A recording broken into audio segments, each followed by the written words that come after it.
Good morning, everyone. Buenos días a todos. My name is Michael. I am 30 years old. I am from the state of Utah in the United States of America. I currently live in the town of Leona Vicario, Mexico. It's about 30 minutes outside of the city of Cancun. I have been teaching English here in the Cancun area for about 3 years now, well, a little over 3 years now, and I'm excited to share a glimpse into my life living here teaching English.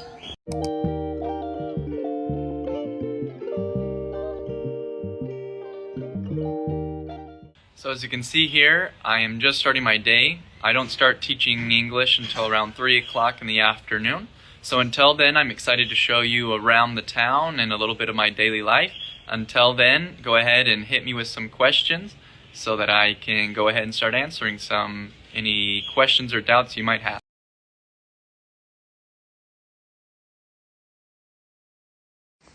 To kind of continue with that last question, that's here in the town of Leona Vicario. So in the smaller towns, rent's going to be a lot cheaper. Usually things aren't going to be as pricey. In the cities, in Cancun, my first 10 months, I lived in Cancun.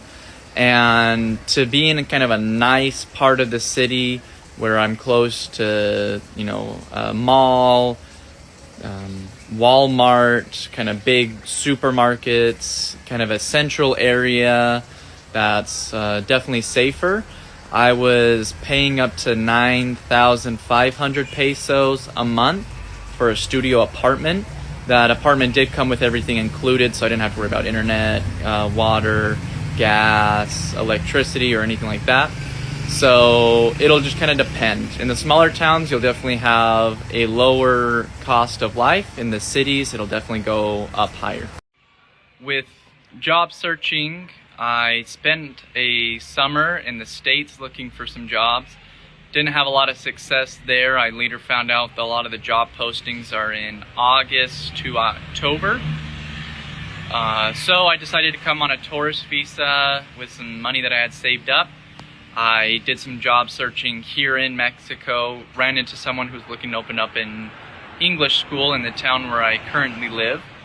Worked with him for 2.5 years. About 6 months ago, decided to go independent, and with some groups that I kind of formed on my own and private classes that I was giving, I switched mainly to online.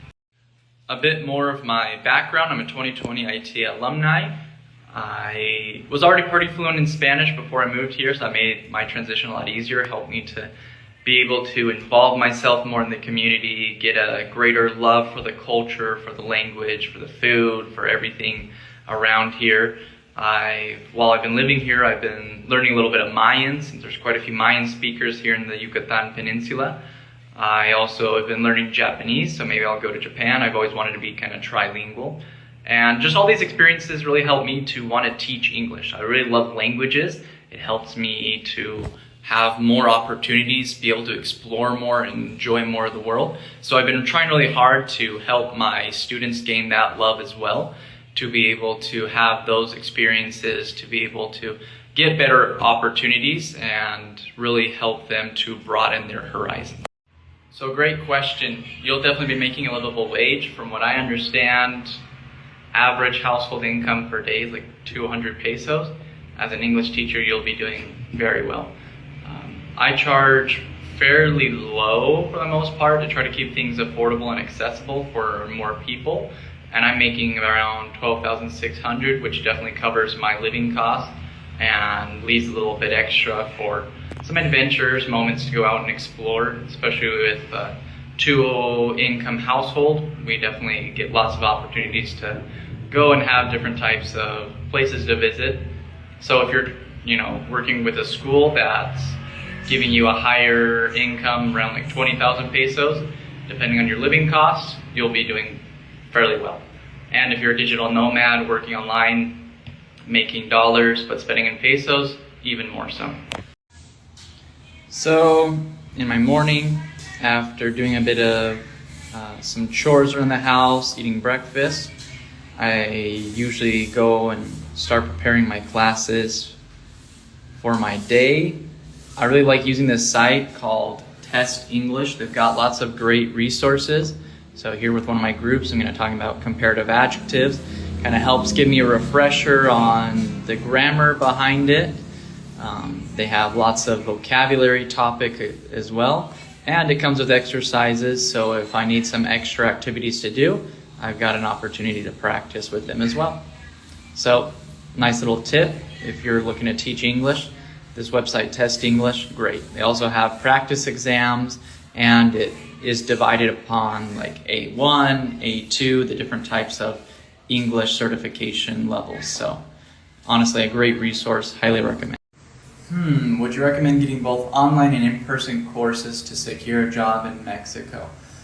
That definitely could be nice. I think coming here with something that's online would be nice to give you some security. Unless you have a job that's lined up, then definitely having an in-person job should be more than enough to cover your costs. But if you have the free time, definitely I would recommend taking some online courses and taking some extra hours to kind of help give you more opportunities, give you more income, and definitely help go towards lots of adventures. There's so many places to visit in Mexico. I've lived here for 3 years, and honestly, I've only explored a little bit the Yucatan Peninsula, and even then there's so much I haven't gotten to see, so it's just nice to have that extra income so that you can visit more and experience more. So I think, yeah, if you have the opportunity, take both if you can. So we're out and about, going to lunch. Nice thing is that everywhere in Mexico is pretty walkable. It's hard not to find a fruit store, a bakery, a little grocery store nearby. So there's always something within walking distance. Here in the town, if you need to go to the outskirts or you're in a rush, there's lots of motorized tricycles around. About 15 pesos a ride, so a little less than $1. In Cancun, you've got lots of buses and vans that are 10 pesos, 12 pesos if you're going to the hotel zone. So, nice and easy to get around. Nice and calm day. Well, a little bit of wind, but nice.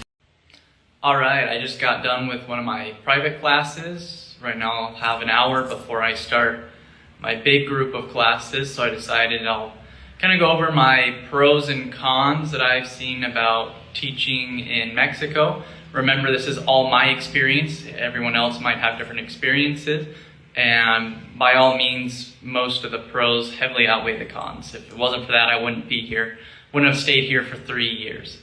So I'm going to start going over a couple of the pros and cons and maybe some of the tips that I might be able to offer that I've seen in my experience as an English teacher. Alright, let's start with the pros. First, high demand. Lots of need of English here in Mexico, especially here in the Cancun area.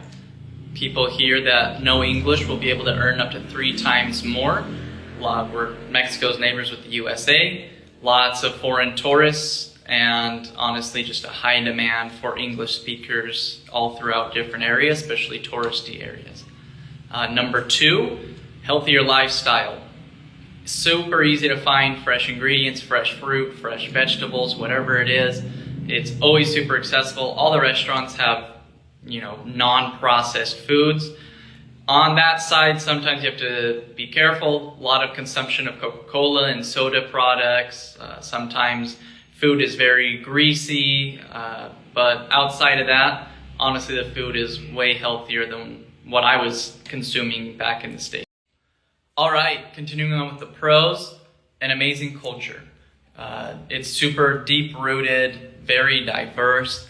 You have your Spanish influences, you have your indigenous influences, pretty much anywhere you'll go. Amazing different types of celebrations. We just barely had our Carnaval, which is kind of like a county fair almost, but with that Brazilian Carnaval spin. Amazing food wherever you go. Every state, every region has specific dishes and food, different types of ingredients. Amazing music, dance wherever you go, and the people are just amazing. A lot of people are very hospitable, very open to letting you join in, wanting to get to know you more, and are just in a whole super friendly. To finish with my pros, I would say an assortment of places to visit. You've got beautiful beaches, amazing islands, especially here by the Yucatan Peninsula, Holbox, Isla Mujeres, Cozumel. You've got the cenotes, you've got ruins, Chichen Itza, Tulum, all throughout. Here in Leona, it's really nice because we have what's called the Ruta de los Cenotes, which is just a whole freeway just lined with different places where you can go swim in cenotes, explore caves, eat good food, lots of adventure parks. I definitely recommend the Los Xcaret. They have all sorts of like zip line places. They have different types of water parks. And I still haven't been able to get to it yet, but their main park, Xcaret, it has amazing things that is just like a love letter to the Mexican culture. So you'll never run out of places to visit, to be honest.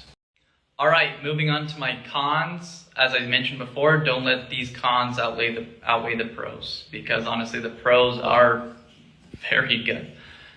Infrastructure is probably one of the biggest things. Sometimes the power grid isn't very reliable, especially here in a small town. Lots of power outages, especially in the summer, or if it's too windy, or if it's too cold. Just kind of things are unreliable. Thankfully, internet. I haven't had any issues with internet ever since I've lived here, so at least where I am, good internet coverage. Water, again, lots of water, very few issues there.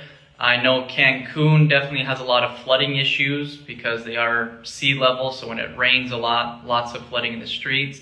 Speaking of the streets, lots of potholes everywhere, lots of streets that aren't fully paved, so those are kind of one of the biggest things that isn't the best. And then kind of continuing on with the infrastructure, you have water, not safe to drink the tap water.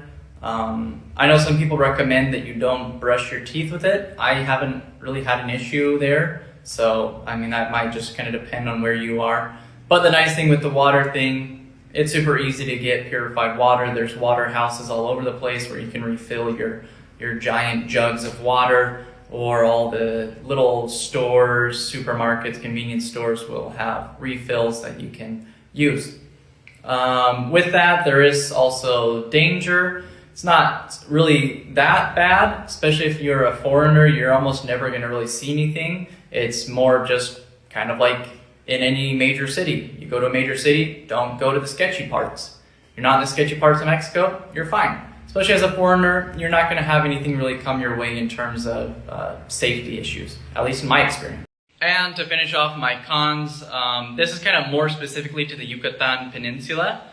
I don't know what it is. Usually everyone is very hardworking, but here in the peninsula, you'll sometimes run into people who are not very reliable. So you'll need an electrician and they'll be like, oh yeah, I'll show up on certain day at certain time. And 2 days go by, you've been sending them messages, and then they finally show up. So sometimes the people here, again, in my experience, this is more the Yucatan Peninsula, but they're not always reliable. And kind of one of the bigger things, which isn't a terrible deal breaker, you'll sometimes get overcharged. Places like markets and stuff that don't have fully set prices, they'll try to charge you more as a foreigner because they think, oh, foreigner, someone from the US, someone from Canada or Europe, and oh, well, they have pure dollar. So sometimes you'll get overcharged, but very rarely have I run into that issue as well. So those are my cons. Okay, before it gets too dark, we're gonna do a quick house tour. So I'm renting this house here. Here we have a nice covered front area with a table and some chairs where we accept visits from people. Sometimes we'll eat out here. We'll come here to the entryway and the kitchen. Small, simple kitchen. Here's our bedroom / office. Trying to help my wife with her computer. As you can see, it's kind of turned more into a cat room, if anything, and sleep in a hammock, because here in the Yucatan Peninsula, trying to sleep in a bed can get real hot real quick. Here we have out to the back area. It's a little dark, but we have some nice fruit trees, and it goes quite a ways back.